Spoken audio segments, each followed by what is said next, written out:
অন্যের দোষ ধরা বন্ধ করুন, আপনার নিজের ভিতরে যে ভুলগুলো আছে সেগুলো সংশোধন করুন। আমরা নিজের দোষগুলো দেখি না, অন্যের দোষ খুঁজে বেড়াই।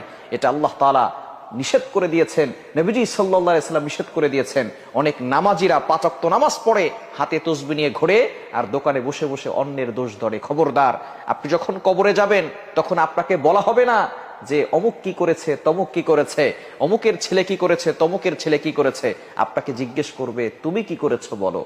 সুতরাং অন্যের দোষ না খুঁজে আপনি নিজের দোষগুলো বের করে সেগুলো সংশোধন করুন। আমরা অন্যের দিকে না তাকিয়ে নিজের ভুলগুলো সংশোধন করার চেষ্টা করব।